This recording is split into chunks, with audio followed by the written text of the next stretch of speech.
నమస్తే, నేను మీ Prashobh Kumar, surgical oncologist. Cancer treatment ఫిట్గా ఉన్న పర్సన్, అన్ఫిట్ పర్సన్, వీరిద్దరిలో వ్యత్యాసం డిఫరెన్స్ ఏంటి? మనం క్యాన్సర్ ట్రీట్మెంట్ స్టార్ట్ చేయకముందే పర్ఫార్మెన్స్ స్టేటస్ అని ఒకటి ఉంటుంది. అంటే పేషెంట్ ఎలా పర్ఫామ్ చేస్తున్నారు. నార్మల్ పేషెంట్స్ ఎవరైనా ఉంటే వాళ్ళని PS0 అంటాం. అదే డిజీజ్తో ఉన్న వాళ్ళని PS1 అంటాం. PS2 అంటే కొంచెం పెయిన్తో ఉండి రొటీన్ యాక్టివిటీస్ చేయగలుగుతారు, వాళ్ళని PS2 అంటాం. PS3 అంటే వీల్ చైర్ బౌండ్, PS4 అంటే బెడ్ రిడన్ అన్నమాట. సో ట్రీట్మెంట్ కూడా ఫస్ట్ పర్ఫార్మెన్స్ స్టేటస్ చూసిన తర్వాతే మనం ట్రీట్ చేస్తాం. ఫిట్గా ఉన్న పేషెంట్ డెఫినెట్లీ వాళ్ళు అన్ని ట్రీట్మెంట్కి సూటబుల్గా ఉంటారు.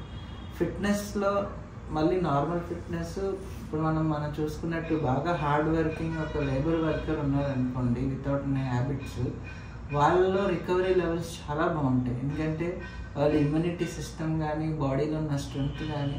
నేను చూసిన stage 4 cancer of gall bladder 6 months అని వింటాం, కానీ ఫిట్గా ఉన్న హెల్దీ పేషెంట్ని మనం 2 years వరకు కూడా ప్రొలాంగ్ చేసిన సందర్భాలు ఉన్నాయి. అంటే డెఫినెట్లీ ఎవరి బాడీ అయితే బాగా స్టామినాగా ఉంటుందో, హెల్దీగా ఉంటుందో, who regularly exercises or do hard work, definitely their body is very much tolerable to all these cancer therapies, and we have seen the అలా లైఫ్ని ప్రొలాంగ్ అంటే 6 months మనం టైం ఇచ్చిన పేషెంట్స్ని 2 years 3 years వరకు కూడా చూడగలిగాం. ఎందుకంటే వాళ్ళ బాడీ యొక్క ఫిట్నెస్ అన్నిటినీ టాలరేట్ చేయగలుగుతుంది.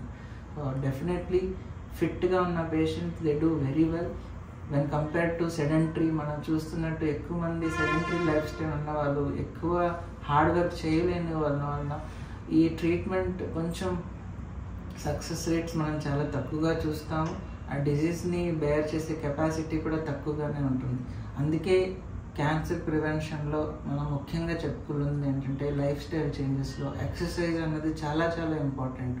వాకింగ్, రన్నింగ్, యోగాను ఏదో ఒకటి అట్లీస్ట్ బాడీని ఫిట్గా ఉంచుకుంటే ఫ్యూచర్లో దాన్ని మనం క్యాన్సర్ ప్రివెంట్ కూడా చేయొచ్చు. అలాగే ఆ స్ట్రెంగ్త్ బాడీకి మనకి ఆటోమేటిక్గా వచ్చేస్తుంది. క్యాన్సర్ అవేర్నెస్ని స్ప్రెడ్ చేయడానికి ఈ యూట్యూబ్ ఛానల్ని మీరు సబ్స్క్రైబ్ చేయండి. అలాగే మీ ఫ్యామిలీ ఫ్రెండ్స్తో షేర్ చేయండి. క్యాన్సర్ గురించి అవేర్నెస్ పెరిగితే దాని గురించి భయం పోతుంది.